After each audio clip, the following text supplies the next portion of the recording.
So good morning, everyone. My name is Saransh Mershi, and I am a lecturer in Suresh Gyan Vihar University. And today we will discuss about convection and its types.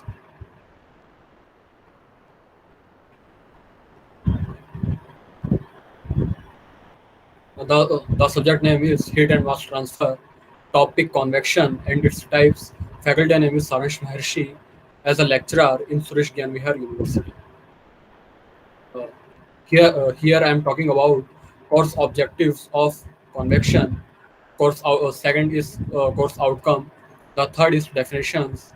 The fourth is types, and then example diagrams, and the last is some multiple choice questions of convection and its types. Now, course objective. Course objectives of convection and its types is to introduce history, importance, and components of chemical engineering, concepts of unit operations and unit processes, and current scenario of chemical and allied process industries. मतलब कि जब भी अगर हम convection के बारे कि अगर हम कॉन्वेक्शन के बारे में बात करें, इसके टाइप्स के बारे में बात करें, उससे पहले हम ये जानेंगे कि इसका कोर्स ऑब्जेक्टिव क्या है, मतलब कि इसका एक मेन एजेंडा क्या है। ठीक है, तो इसके अंदर मतलब कि जो भी एक हमारी केमिकल इंजीनियर कि हमारी इंजीनियरिंग में जो हमारी केमिकल इंजीनियरिंग का जो पार्ट है, उसकी क्या हिस्ट्री है, क्या उसकी क्या इम्पोर्टेंस है, और एक केमिकल इंजीनियरिंग के अंदर कौन कौन से कंपोनेंट्स यूज में आते हैं और उनकी क्या एक एप्लीकेशन होती है, उनको जानना और उनको किस तरीके से अप्लाई किया जाता है। कोई भी जो एक हमारी यूनिट ऑपरेशंस जो होती है या यूनिट प्रोसेस जो होता है, उसके कॉन्सेप्ट क्या होते हैं। ठीक है, और इसके अलावा मतलब कि अभी जो हमारी केमिकल इंडस्ट्रीज के अंदर करंट सिनेरियो क्या चल रहा है, उसके बारे में भी हम अ, एक पर्टिकुलर चीज को भी हम फाइंड आउट करते हैं by through a convection. Next is course outcome. Here we discuss about understanding of chemical engineering and its relation to other disciplines. Second is ability to list chemical processes, units, and its corresponding equipments. The third is awareness of career options, potential job functions, contemporary and professional issues. And the last is familiarity with computer applications in process industries. First of all, I am talking about understandings of chemical engineering and its relation to the other disciplines. मतलब कि इसके अंदर हम जानेंगे मतलब कि जो particular एक जो हमारा टॉपिक है कि इसके अंदर मतलब कि केमिकल इंजीनियरिंग के कॉन्सेप्ट्स को हम जानेंगे और उसको जो है कि हम अदर एप्लीकेशंस के अंदर किस तरीके से रिलेट करते हैं, उस चीज़ का डिस्कशन हम इसके अंदर करेंगे। Next is ability to list chemical processes, units and its the corresponding equipments.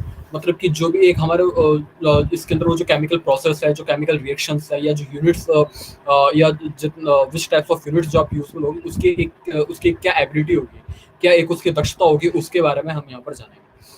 The next is awareness of career options, potential job functions, contemporary and professional issues. इसके अंदर हम वो जो करियर एक जो हमारे करियर ऑप्शंस होंगे और मतलब कि इससे रिलेटेड जो फंक्शंस होंगे और जो हमारे जो प्रोफेशनल इश्यूज होंगे, उनके बारे में हम एक जो जागरूकता या एक अवेयरनेस जिसको बोलते हैं, वो हमको यहाँ पर मिलती है। And the next is familiarity with computer applications in process industries. And now we discuss about definitions of convection. Convection is the transfer of heat by circulating it through air or liquids. A heat sources at the bottom of the balloon heats the air molecules around the flame, and those molecules rise. Warmer air is less dense than cold air. So as the warm air rises, the molecules spread out. First of all कि जब हमने heat and mass transfer के बारे में बात करी, तो हमने इस चीज़ के बारे में डिस्कस कि अभी जो हमारी जो प्रीवियस वीडियो के बारे में हमने बात करी थी कि हीट ट्रांसफर क्या होता है, मास ट्रांसफर क्या होता है। वहीं पर ही हमने कि हीट ट्रांसफर के 3 प्रोसेस के बारे में बात करा था, like conduction, convection and radiation. Conduction के बारे में हम डिस्कशन कर चुके हैं, अब यहाँ पर जो है हम कन्वेक्शन के बारे में डिस्कस करेंगे।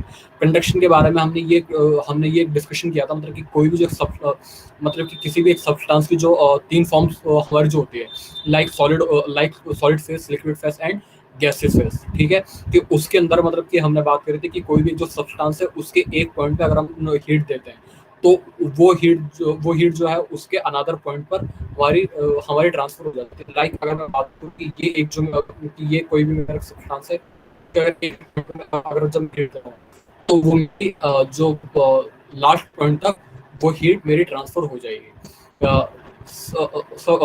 इन a substance, and this types of heat transfer are called conduction. वहीं पर ही अब जो सेकेंडली हम बात करेंगे यहाँ पर convection.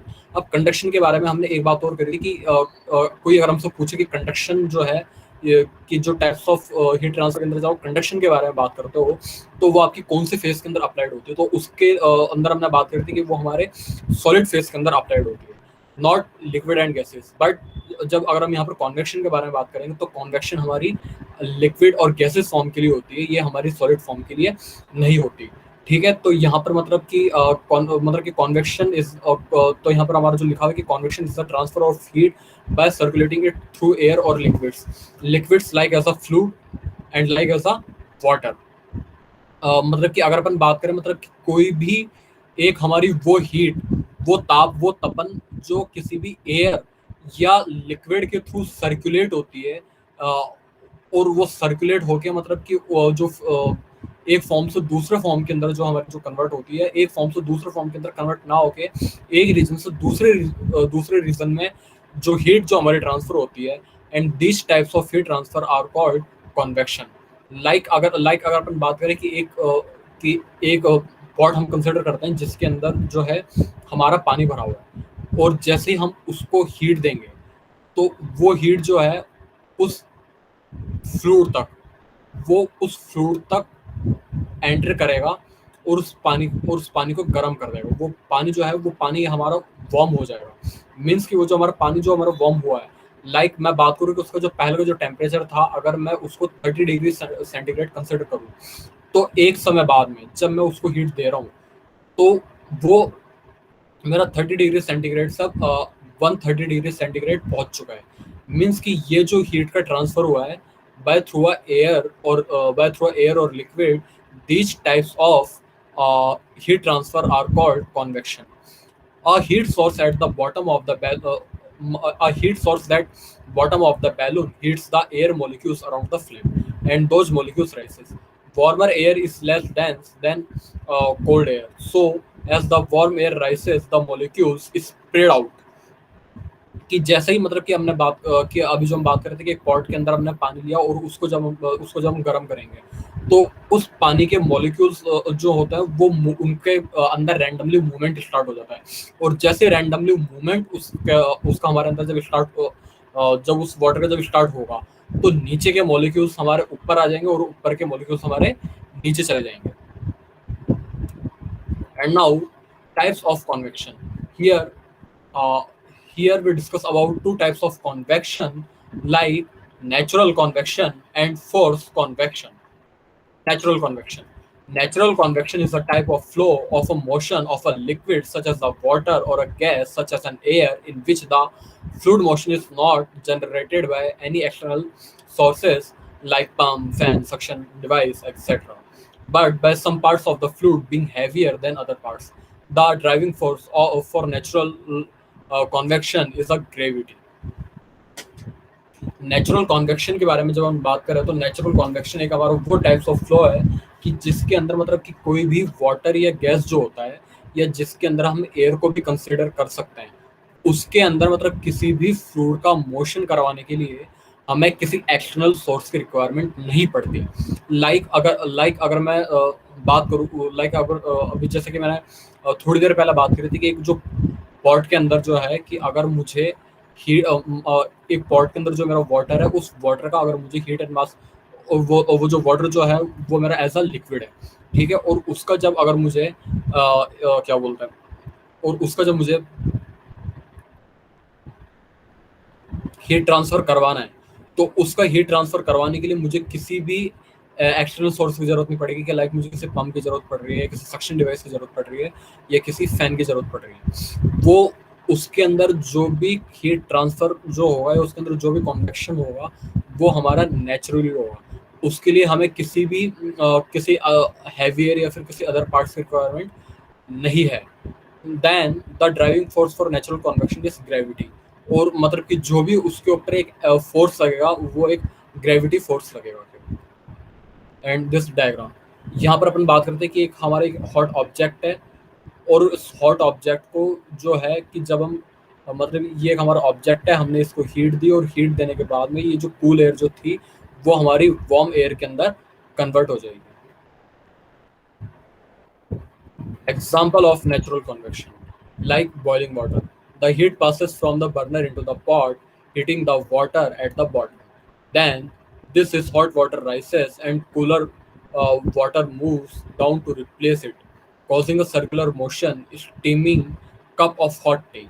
The steam is showing heat being transferred into the air. मतलब कि बॉइलिंग वाटर की नेचुरल कन्वेक्शन के एग्जांपल के बारे में अगर हम लोग बात करें तो तो उस नेचुरल कन्वेक्शन के एग्जांपल के अंदर हमने यही एक बात करी थी कि सर मतलब कि एक जो पॉट है उस पॉट के मतलब कि एक जो पॉट के अंदर आपने वाटर को इंसर्ट किया और उसको जब आप बर्नर के ऊपर जब रखेंगे मीन्स कि आप उसको हीट दे रहे हैं, तो वो हीट जो है मतलब कि वो जो वाटर मतलब कि जो कि हमारा बॉटम के साथ में अटैच्ड है, उससे क्या होगा कि जो हमारा हॉट वाटर जो है वो हमारा मतलब कि और जैसे जब हम उसको बर्न करेंगे हीट देंगे तो एक समय बाद में क्या होगा कि जो हॉट वाटर तो राइसेस हो जाएगा और जो हमारा कूल वाटर जो होगा वो हमारा मूव डाउन चले जाएगा, मतलब कि पोजीशन हमारी रिप्लेस हो जाएगी। मतलब कि उस वाटर के जो हॉट मॉलिक्यूल मतलब कि पहले जहाँ पर हमारे हॉट मॉलिक्यूल्स ऊपर थे और मतलब कि कोल्ड मॉलिक्यूल्स ऊपर थे और हॉट मॉलिक्यूल्स हमारे नीचे थे, लेकिन जैसे हम हीट देंगे मतलब वो पोजीशन हमारी रिप्लेस हो जाएगी। मतलब अब हीट देने के बाद में एक पर्टिकुलर टेम्परेचर मतलब कि कंसिडर करने के बाद में जब उसको जब हमने हीट दे दी है तब जो है हमारा पोजीशन चेंज हो जाएगी। मतलब अब हमारे जो हॉट मॉलिक्यूल्स जो है वो हमारे ऊपर आ जाएंगे और कोल्ड मॉलिक्यूल्स हमारे नीचे की तरफ चले जाएंगे और ये जो मोशन जो है ये हमारा सर्कुलर मोशन होता रहेगा। Steaming cup of hot T, the steaming shown heat being transferred into the air. Hot tea is the best example of a natural convection. Causes of the natural convection, अभी तक हमने बात करी थी कि natural convection होता क्या है, इसके डायग्राम्स के बारे में हमने बात करी और इसके एक एग्जांपल के बारे में बात करी कि अगर इस चीज़ को आपको शो करना होगा तो आप किस तरीके से शो करोगे। लेकिन अब हम यहाँ पर बात करते हैं कि कॉजेस ऑफ नेचुरल कन्वेक्शन की, जो एक हमारे नेचुरल कन्वेक्शन की एक जो कंडीशन जो है या एक स्थिति जो है मतलब कि ये जनरेट क्यों होती है, मतलब कि इसका रीज़न क्या है। then then I'm talking about natural convection can occur when there are hot and cold regions of either air or water, because both water and air becomes less dense as they are heated. In nature, convection cells formed from air rising above sunlight warmed land or water are a major feature of all weather systems.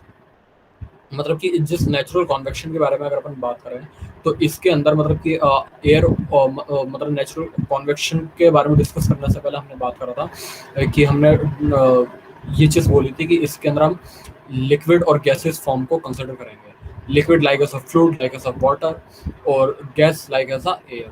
कि like अगर हम यहाँ पर air और water को हम consider कर रहे हैं जो कि हमारी लेस डेंस होती है, मतलब कि ये ज़्यादा कठोर नहीं होती या इनकी जो पोजीशन जो है वो ज़्यादा सॉलिड नहीं होती, मतलब कि ये हमारे सॉलिड फॉर्म नहीं है, ये हमारे लिक्विड फॉर्म है, ये हमको एक सॉफ्ट फॉर्म के अंदर मिलती है। Like water and air means soft form के अंदर मिलती है। इसी को अगर हम इंजीनियरिंग की टर्म के अंदर अगर हम बात करें तो ये हमारी लेस डेंस होती है, मीन्स कि ये एक मतलब कि यहाँ पर एक पार्ट दूसरे पार्ट्स के साथ में क्लोजली कनेक्टेड नहीं होता। सो यहाँ पर हमारा कन्वेक्शन इजीली हो जाता है और यही कारण है कि हमको नेचुरल कन्वेक्शन वाली स्थिति मिलती है।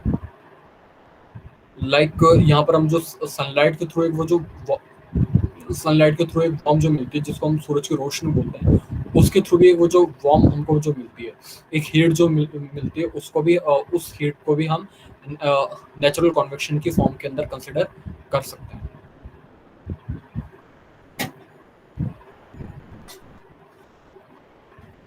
Force convection, force convection mechanism or types of transport in which fluid motion is generated by any external source, like as a pump, fan, suction device, etc.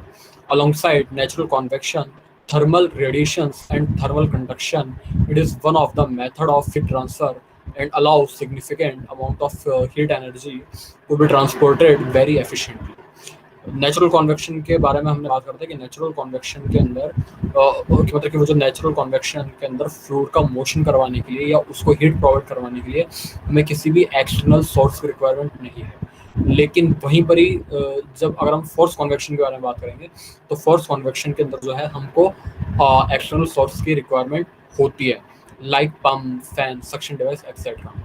Alongside natural convection, thermal radiations and thermal conduction is one of the methods of heat transfer and allows significant amount of heat energy to be transported very efficiently. Applications. This mechanism is found very commonly in everyday life, including central heating, air conditioning, steam turbines, and in many other mechanisms. Force convection is often encountered by engineers designing or analyzing heat exchanger pipe flow and flow over a plate at a different temperature than the stream. The case of a shuttle wing during re-entry, for an example. मतलब ये हमारी एक वो mechanism है जिसको हम हमारी everyday life के अंदर कंसिडर करते हैं, लाइक सेंट्रल हीटिंग हो गया, एयर कंडीशनिंग हो गया, स्टीम टर्बाइंस हो गई, और भी बहुत अदर एप्लीकेशंस है कि यहाँ पर हम जिन एयर कंडीशनिंग के बारे में बात करें या चाहे हम स्टीम टर्बाइन के अंदर बात करें कि यहाँ पर जो हमारी हीट ट्रांसफ़र जो हो रही है, यहाँ पर जो हमारा कॉन्वेक्शन हो रहा है उसको हम as a force convection consider करेंगे। अब अपन बात करते हैं कैसे, कोई भी एक एग्जांपल लेके अगर अपन बात करें एयर कंडीशनिंग के बारे में, अगर मुझे मतलब फर्स्ट ऑफ ऑल कि अगर इसको अगर हम सिंपल टर्म के अंदर अगर हम जाने कि कि हमारा नेचुरल कन्वेक्शन क्या होता है और फोर्स कन्वेक्शन क्या होता है। नेचुरल अगर अपन डिस्कस करें कि जब हम लोग एक रूम के अंदर बैठे हैं और उस रूम का जो टेम्परेचर जो है वो बहुत हाई है, मतलब कि जिसको हम सिंपल लैंग्वेज के अंदर या लोकल लैंग्वेज के अंदर अगर हम बात करें कि हमको गर्मी लग रही है और तो हम क्या करेंगे कि अब यहाँ पर हमारे पास में दो ऑप्शन है। फर्स्ट ऑप्शन की मतलब कि अगर गर्मी लगी तो हमने जो हमारे जो गेट जो होते हैं, जो विंडोज़ जो होती है, उनको जब हमने ओपन करा तो फ्रेश एयर जो है जो कि हमको एटमॉस्फेयर से मिल रही है वो हमारे उस रूम के अंदर आएगी और उस रूम को हमारे ठंडा कर देगी। मीन्स कि यहाँ पर एक वो जो वार्म एयर जो थी, वार्म एयर धीरे धीरे हमारी कोल्ड एयर के अंदर कन्वर्ट होगी। बस बट जो हमने ये जो हीट ट्रांसफ़र जो हमने किया कि warm air to cold air, यहाँ पर इसके लिए हमें किसी एक्सटर्नल सोर्स की रिक्वायरमेंट नहीं पड़ी। देन तीज और जिस हवा के बारे में बात करें, यहाँ पर हवा को हम ऐसा गैस कंसिडर करेंगे। And this types of convection, अब जो कि अब यहाँ पर हमारा ये जो हीट ट्रांसफ़र जो हो रहा है ये गैसेस फॉर्म के अंदर हो रहा है, इसलिए जो है हम इसको कन्वेक्शन के फॉर्म के अंदर कंसिडर करेंगे। और इस कन्वेक्शन के अंदर हमें किसी एक्सटर्नल सोर्स की रिक्वायरमेंट नहीं पड़ रही है, मतलब कि जो भी हवा जो हमारा आ रही है जो हमको एक जो कोल्ड एयर जो प्रोवाइड करवा रही है वो बाय थ्रू नेचर मिल रहा है। Now these types of convections are called natural convection। वहीं अगर अपन दूसरे एजम्पशंस के बारे में बात करें कि जहाँ पर कि सर अगर गर्मी लग रही है तो उस गर्मी को दूर करने के मतलब तो उस जो हमारा हॉट टेम्परेचर जो है उस हॉट टेम्परेचर को रिमूव करने के लिए अगर मैं एयर कंडीशनर यूज़ में लूँ तो वो हमारा एयर कंडीशनर क्या करेगा कि उस रूम की एयर को एग्जॉस्ट करके मतलब कि वो जो बाहर की तरफ फेंक देगा और हमको फ्रेश एयर प्रोवाइड करवाएगा।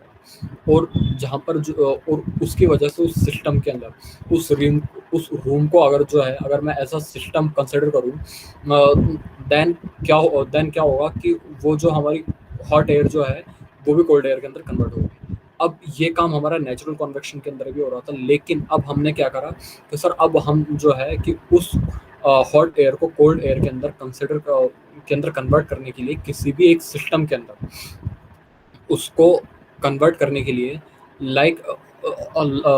कि यहाँ पर मैं किसी फ्रेश एयर या फिर मैं नेचर की हेल्प नहीं ले रहा, बल्कि मैं यहाँ पर एयर कंडीशनर का यूज़ कर रहा हूँ, सक्शन डिवाइस का यूज़ कर रहा हूँ, एग्जॉस्ट फैन का यूज़ कर रहा हूँ, जिसकी वजह से क्या होगा कि जब मैं एयर कंडीशनिंग की जो मैं बात करता हूँ वो कह रहा है कि उस गर्म हवा को बाहर फेंक के हमको ठंडी हवा प्रोवाइड करवाता है, कोल्ड एयर हमको प्रोवाइड करवाता है। और वो क्या होता है कि उसके अंदर जो ब्लोअर्स जो लगे हुए होते हैं या उसके अंदर जो फैन जो लगे हुए होते हैं, ठीक है, वो हमारा यहाँ पर लाइक ऐसा एक्सटर्नल सोर्स वर्क करेगा। So this types of convection are called force convection, क्योंकि यहाँ पर हमको ऐसा फैन एक्सटर्नल सोर्स वर्क कर रहा है। So this types of convections are called force convection. इसी तरीके से अगर अपन स्टीम टरबाइन के भी बारे में इसी तरीके से हम स्टीम टरबाइन के भी बारे में बात कर सकते हैं। हम सेंट्रल हीटिंग के भी बारे में बात कर सकते हैं, जिसको यूज़ जो है हम अपने घरों में भी करते हैं, हम इंडस्ट्री के अंदर भी करते हैं, हम स्कूलों में भी करते हैं, हम कॉलेजेस में भी करते हैं।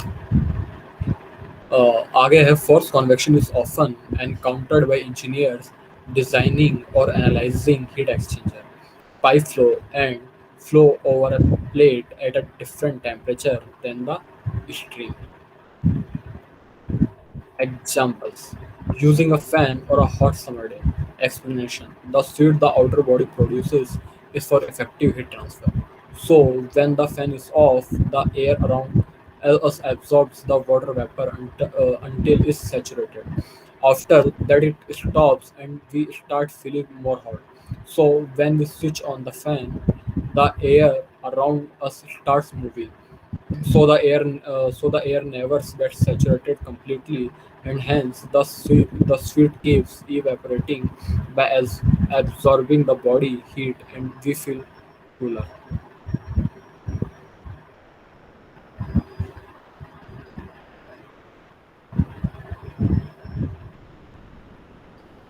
लाइक अभी अपने बात करके अगर गर्मी के दिनों में जो है कि जब कि जो हम लोग जो फ़ैन जो हम यूज़ में लेते हैं, वो फ़ैन यहाँ पर जो है हमारा एक्सटर्नल सोर्स का एक्सटर्नल सोर्स की तरह वर्क करेगा, जो कि हमारे उस रूम की जिसको हम एज अ सिस्टम कंसिडर कर रहे हैं, उसकी हॉट एयर को कोल्ड एयर के अंदर कन्वर्ट कर देगा। And this types of convections are called force convection. And the next is radiator in fridges, ACs, and automobiles. Explanation: radiators are specifically designed for a heat exchanging purpose. Radiator in fridges and ACs have an additional fan, whereas radiator in automobiles usually don't have fans. The fans provide the fresh oblique cold air to absorb the heat from the radiator tubes and fins during heat transfer. Whereas in automobile, when it is in motion, the radiators naturally receive fresh air for a heat transfer. Like यहाँ पर अगर हम automobile के बारे में बात करें, हम रेडिएटर के बारे में बात करें, तो रेडिएटर के बारे में हमको ये चीज़ पता है कि वो किसी भी एक वो जो सिस्टम की मतलब जो वार्म एयर को जो है कोल्ड एयर के अंदर कन्वर्ट करता है, और वो वर्क जो है वो एक हमारा ब्लोअर के थ्रू होता है। और वो ब्लोअर जो है यहाँ पर एक हमारा एक्सटर्नल सोर्स की तरह वर्क करता है। उसी तरीके से कि अगर अपन ऑटोमोबाइल के और लाइक हम ऑटोमोबाइल के बारे में बात करें, अगर अपन जो गाड़ियों के बारे में बात करें, तो उन गाड़ियों के अंदर जो है उन ऑटोमोबाइल पार्ट्स के या ऑटोमोबाइल व्हीकल्स के ऑटोमोबाइल सिस्टम के बारे में अगर हम बात करें, तो उनके अंदर जो उनके अंदर कूलिंग सिस्टम प्रोवाइड करवाई जाती है। वो उस कूलिंग सिस्टम का वर्क होता है कि उस इंजन को ठंडा करना। और जैसे ही इंजन लाइक जिसको हम एज अ सिस्टम कंसिडर कर रहे हैं, वो जब हमारा गर्म होगा, तब उसको जो है मतलब कूलिंग सिस्टम के through fresh air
And now we will discuss about some multiple choice questions.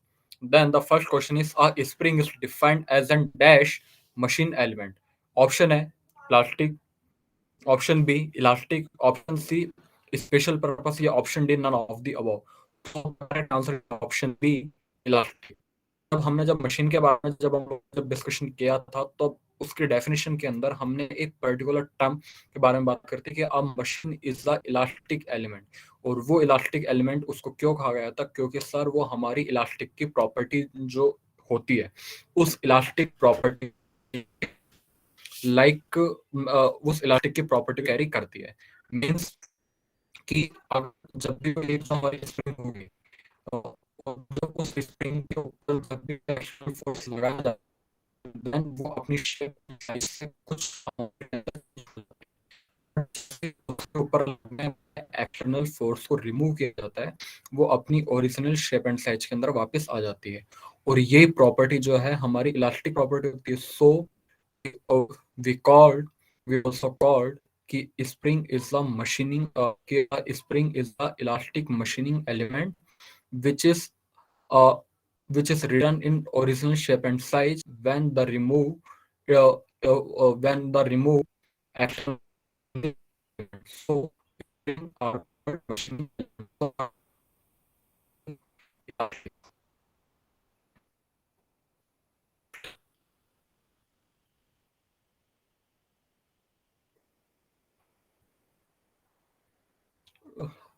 Question number 2. In which of the following item a spring is used to store energy? Option A, clocks. Option B, toys. Option C, circuit breakers. Yeah, option D, all of the above. So the correct answer is option D, all of the above. Because कि जब हम spring के बारे में जब हम बात करते हैं और स्प्रिंग की जब एप्लीकेशंस के बारे में जब हम लोग बात करते हैं, तो उसके अंदर हम टर्म के बारे में बात करी थी, और वो पर्टिकुलर टर्म हमारी ये थी कि अ, उस पर्टिकुलर और उस स्प्रिंग एप्लीकेशंस के अंदर हमारी पर्टिकुलर टर्म ये थी कि वो हमारी किसी भी एनर्जी को स्टोर, मतलब कि वो हमारे उस ऑब्जेक्ट की एनर्जी को स्टोर करके रखता है। कि मीन्स कि इस किसी भी जो पर्टिकुलर ऑब्जेक्ट को जब वो हमारे मूवेबल कंडीशन में हो और उसकी एनर्जी को अगर स्टोर करना हो, तो हम उसके लिए हम स्प्रिंग को यूज में लेते हैं। और इस स्टेटमेंट को आइडेंटिफाई करने के लिए हमने सम एग्जाम्पल यूज में लिए थे। उनमें से ये 3 एग्जांपल भी हमारे आते हैं, लाइक क्लॉक्स हो गया, टॉयज हो गया एंड सर्किट ब्रेकर्स हो गए। कि इनके अंदर मीन्स कि जब हम लोग एक्सटर्नल फोर्स को रिमूव करते हैं, तो जब हम एक्सटर्नल फोर्स लगाते हैं, तो वो जो एनर्जी सेविंग का काम जो करता है, वो उसमें लगी स्प्रिंग करती है। फिर वो चाहे हमारी क्लॉक्स हो, चाहे हमारे टॉयज हो, हमारे खिलौने हो, या चाहे हमारा सर्किट ब्रेकर हो। सो कि इसका यूज जो है, मतलब कि स्टोर एनर्जी, मतलब कि इस पर्टिकुलर ऐप इस स्प्रिंग की पर्टिकुलर एप्लीकेशंस के लिए जहाँ पर वो हमारी स्टोर एनर्जी को स्टोर करके रखता है, उसका एग्जांपल हमारा क्लॉक्स भी हो सकता है, टॉयज भी हो सकता है एंड सर्किट ब्रेकर्स भी हो सकता है। So the correct answer is option D, all of the above, like clocks, toys and circuit breakers. Question number third. In compression spring, the external tends to option A, shorten the spring, option B, lengthen the spring, option C, both A and C, या A and B, या option D is keep the length same. Means कि इसके अंदर कहा गया है कि जब भी आप किसी भी एक पर्टिकुलर स्प्रिंग को जब आप कंप्रेस्ड करोगे, कंप्रेस्ड का मीन्स कि उसको दबाओगे, तो एक्सटर्नल फोर्स कहाँ, मतलब कि कहाँ टेंड करेगा, मीन्स कि उस स्प्रिंग की जो है कि हमारी उस स्प्रिंग की शेप एंड साइज या उसकी प्रॉपर्टी क्या हो जाएगी। देन कि हम जानते हैं कि सर किसी भी स्प्रिंग या किसी भी ऑब्जेक्ट को जब आप लोग कंप्रेस करोगे, दबाएंगे, देन जो उस स्प्रिंग की जो लेंथ जो है या शेप एंड साइज जो है वो हमारी स्मॉल हो जाएगी, शॉर्ट हो जाएगी। सो the correct answer is option A, shorten the length.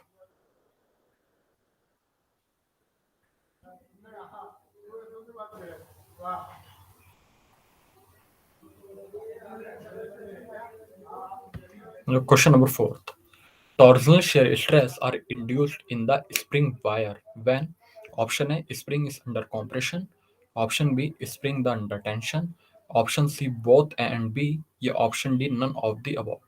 Means की कहा गया है कि जब किसी भी स्प्रिंग वायर में टॉर्जनल शेयर स्ट्रेस लगाया जाए तो इसके अंदर से कौन सी कंडीशन होगी कि स्प्रिंग हमारे कंप्रेशन के अंदर वर्क करेगी, वो हमारे टेंशन के अंदर वर्क करेगी, वो हमारी दोनों के अंदर वर्क करेगी या दोनों के अंदर ही वर्क नहीं करेगी। So the correct answer is option C both A and B. Because कि जब भी हम शेयर स्ट्रेस के बारे में बात करते हैं तो शेयर स्ट्रेस के अंदर हम शेयर स्ट्रेस के साथ साथ में उसके compression property and extension property oblique tension property के बारे में भी अपन बात करते हैं। So the correct answer is option C both A and B like spring are working under the compressions and tension.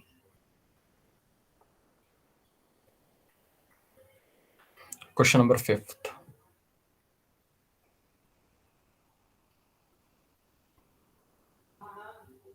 Question number fifth. The helix angle in case of the closely coiled helical spring. Option A less than 10 degree. Option B 10 degree to 15 degree. Option C 15 degree to 20 degree. या option D more than 20 degree. So the correct answer is option A less than 20 degree.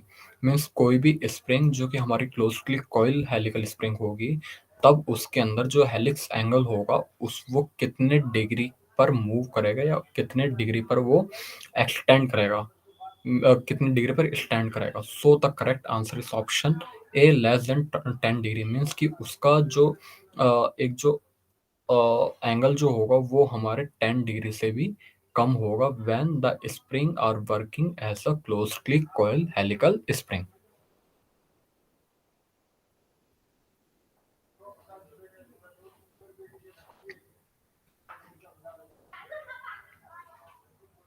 The helix angle in case of closely coil helical spring. Option A less than 5 degree, option B 5 degree to 7 degree, option C 7 degree to 10 degree या option D is more than 10 degree.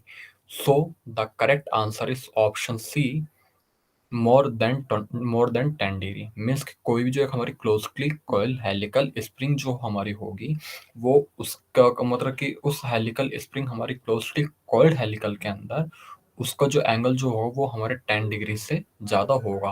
So the correct answer is option D more than 10 degree. Question number 8।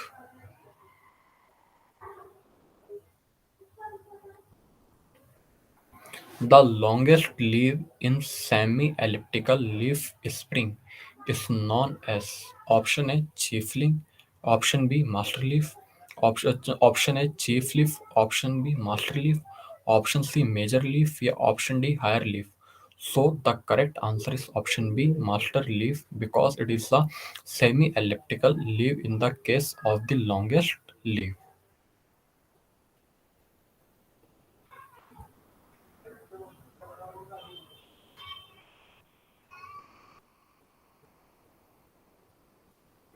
Question number 7.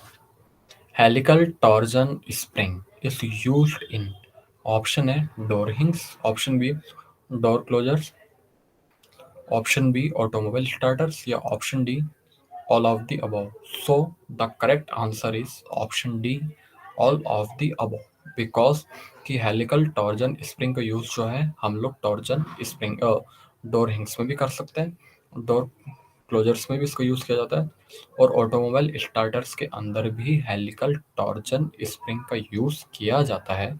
So the correct answer is option D all of the above.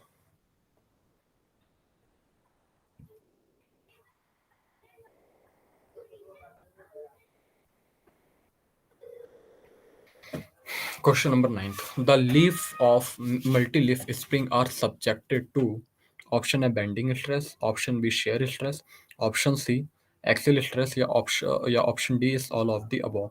So the correct answer is option A bending stress because कि जो एक हमारी multi leaf spring की जो leaves जो होती है वो हमारी बेंडिंग स्ट्रेस के साथ में प्रभावित होती है, बेंडिंग स्ट्रेस के साथ में सब्जेक्टेड होती है, ये बेंडिंग स्ट्रेस के साथ में डायरेक्टली प्रोपोर्शनल होती है। When we increase the multi-leaf spring then bending stress also increase and then when decrease the multi-leaf spring bending stress is also decreased. So the correct answer is option A, bending stress.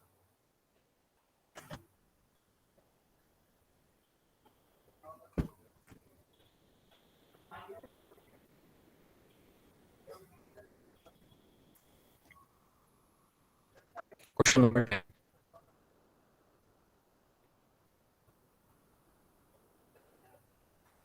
Question number 10. Multi-leaf spring are used in automobile suspension. Option B, railroad, railroad suspension. Option C, both, and B, या option D, none of the above. So the correct answer is option C, both A and B. Because multi-leaf spring का use जो है हम लोग automobile suspension में भी कर सकते हैं एंड रेलरोड सस्पेंशन में भी इसका यूज किया जा सकता है. So the correct answer is option C, both and B, automobile suspensions and railroad suspension are used in the multi-leaf spring.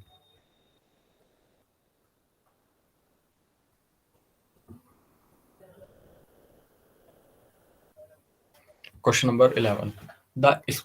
The spring index C is option A, mean coil diameter oblique wire diameter, option C, wire diameter oblique mean coil diameter, option C, wire diameter into mean coil diameter, या option D, none of the above. So the correct answer is option A, mean coil diameter divided by wire diameter. Because कि इस spring index का use जो है हम लोग मतलब कि स्प्रिंग इंडेक्स का फॉर्मूला हमारा होता है मीन कि हम जानते हैं कि सर स्प्रिंग इंडेक्स हमारी मीन किसी भी स्प्रिंग के मीन कॉइल डायमीटर और वायर डायमीटर का रेशियो होता है.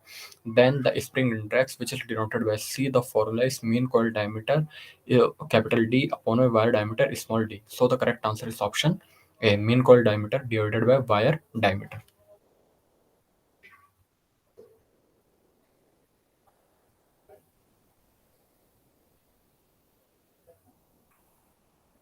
Question number 11. Question number 12. The spring index indicates the relative sharpness of the dash of the coil. Option A, length. Option B, curvature. Option C, thickness. या option D, none of the above. So the correct answer is option B, curvature. कि जो हमारी spring यहाँ पर हमसे पूछा गया है कि जो स्प्रिंग इंडेक्स हमारी कॉइल की मतलब कि शार्प मतलब कि कॉइल की किस शार्पनेस को डिफाइन करते हो, तो इसका सही आंसर होगा कर्वेचर. मीन्स कि कोई भी एक स्प्रिंग को कितना अमाउंट ऑफ कर्व देना या उसके कर्व का एंगल कितना होगा या उसकी क्या वैल्यू होगी, इस चीज को जो है हम लोग spring index which is denoted by C के थ्रू डिफाइन कर सकते हैं. So the correct answer is option B, curvature, which is used for the indicates and represent the sharpness of the curvature of the coil.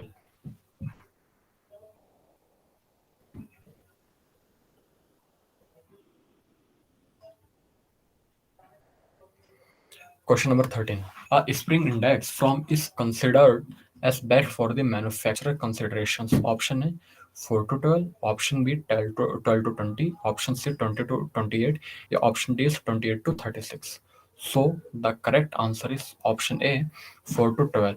Means कि किसी भी एक manufacturing consideration के लिए अगर हम लोग ये सोचें कि स्प्रिंग इंडेक्स की वैल्यू कितनी होनी चाहिए, तो हम लोगों को पता है कि किसी भी मैन्युफैक्चरिंग कंसिडरेशन के लिए जहाँ पर हम स्प्रिंग की डिजाइनिंग करें वहाँ पर हमारे स्प्रिंग इंडेक्स की वैल्यू 4 to 12 होनी चाहिए, मीन्स 4 से 12 होनी चाहिए. सो the correct answer is option A, 4 to 12.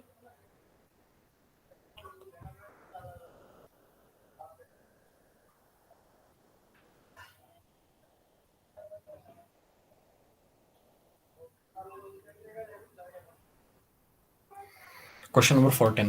Axial length of the spring which is so compressed that the adjacent coil touch each other. Option A, compressed length. Option B, solid length. Option C, free length. या option D, none of the above. So the correct answer is option B, solid length.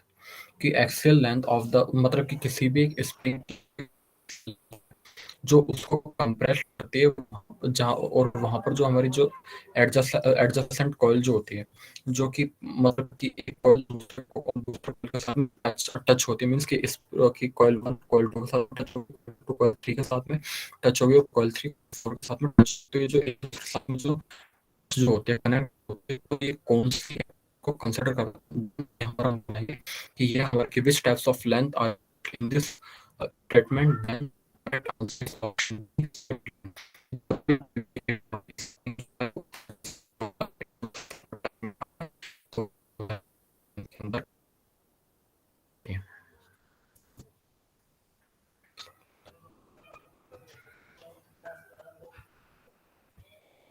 Question number 15th.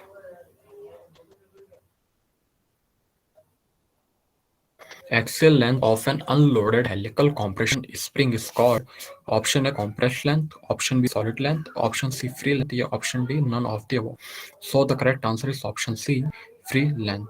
कि अगर मतलब कि कोई भी एक हमारी spring है जो कि हमारी एक्सियल लेंथ कंसिडर कर रही है और उसके ऊपर किसी भी तरह का कोई लोड नहीं लग रहा, वो हमारी अनलोडेड है और उसको अगर हम लोग अनलोडेड हेलिकल कॉम्प्रेशन स्प्रिंग बोल रहे हैं, then which types of length are used in this statement? So the correct answer is option C free length. कि अगर किसी भी स्प्रिंग के ऊपर कोई भी लोड हमारा नहीं लग रहा है, मीन्स कोई एडजस्टेंट कोई एक दूसरे के साथ में टच में नहीं आ रही है, एक दूसरे के साथ में कनेक्ट नहीं हो रही है, देन वो मतलब देन उस कंडीशन के अंदर वो जो हमारी लेंथ कंसिडर की जाएगी वो हमारी फ्री लेंथ होगी. So the correct answer is option C free length.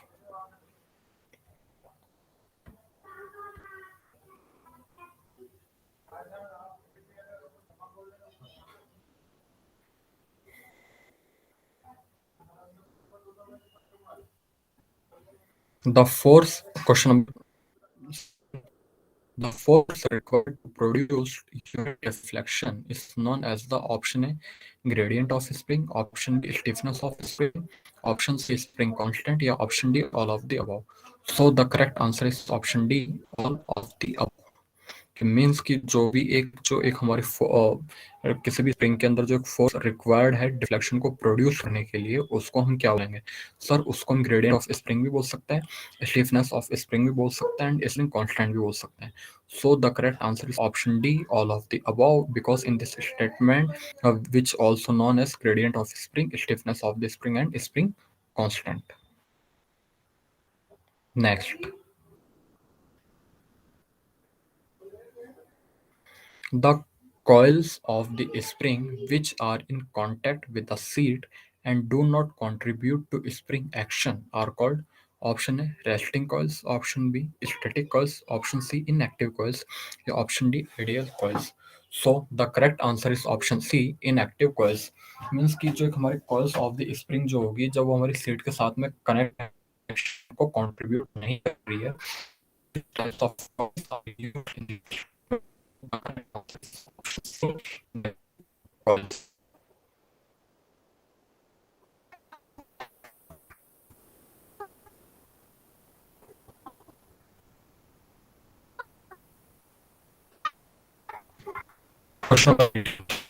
Following is are styles as of and style of having compression spring. Option A plain ends, option B plain and ends, option C square and option D all of the above. So the correct answer is option D all of the above.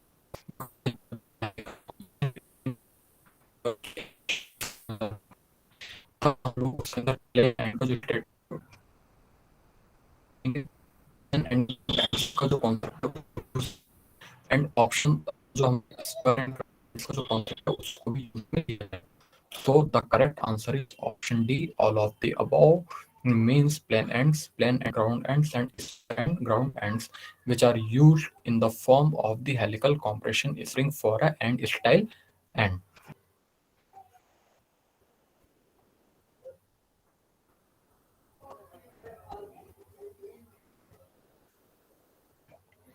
Number of inactive coils in plain end is are option A 0, option B 1, option C 2 या option D 3.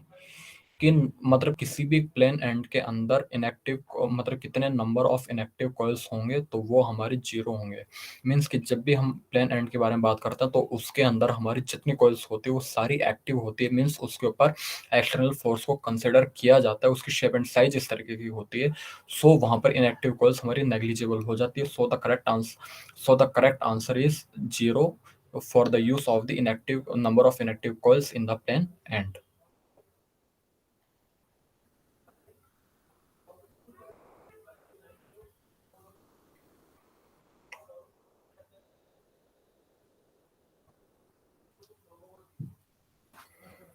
Question number next. The length of one coil in the spring is option A pi into d, option B 2 pi into d, option C pi d by 2 या option D pi d by 4. So the correct answer is option A pi into d, which are used for the one coil in कि किसी भी spring में one coil के length को measure करने के लिए जो एक पर्टिकुलर फॉर्मूला यूज में लिया जाता है वो लिया जाता है pi into D. Question number next. The strain energy which is denote The strain energy, which is denoted by E, stored in the spring is where P is equal to load and delta is equal to the friction of the spring. Well, the formula is P delta by 2 delta, option C P delta by 3, the option D is P delta by 4. So the correct answer is option A, P delta by 2, which is used in the strain energy load.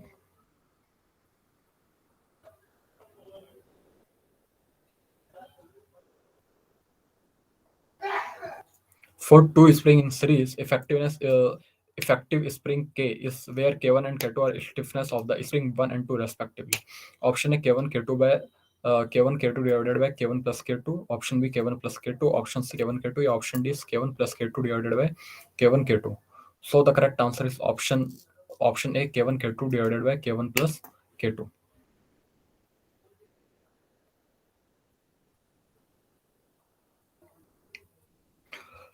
Next, for two spring in parallel, effective stiffness, which is denoted by K, is where K1 and K2 are stiffness of the spring, first and second respectively. Option A K1 K2 divided by K1 plus K2. Option B K1 plus K2.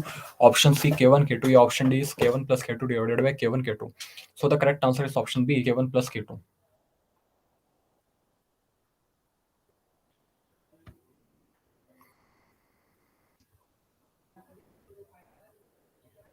Factor of safety in the design of a spring is usually option A 1.5 or less, option B 3 or less, option C 4.5 or less, or option D 6 or less.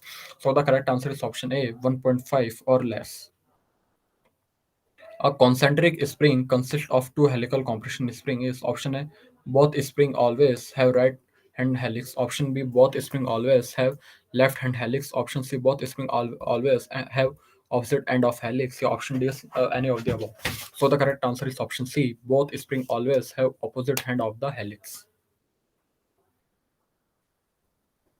Next question. Concentric spring are used in option A heavy duty diesel engines, option B aircraft engine, option C railroad suspension, या option D none of the above. So the correct answer is option D none of the above because concentric spring जो है वो हमारी heavy duty diesel engine के अंदर भी use में आती है, aircraft engine के अंदर भी इसको यूज किया जाता है और railroad air suspension के अंदर भी इसका यूज किया जाता है.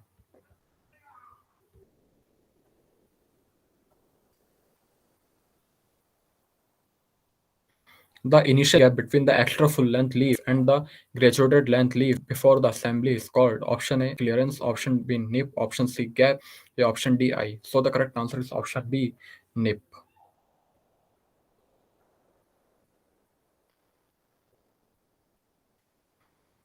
The method used to induce a layer of the residual compressive stress on the surface of the spring wire is option A short pinning, option B burnishing, option C lapping, option D none of the above. So the correct answer is option A short pinning.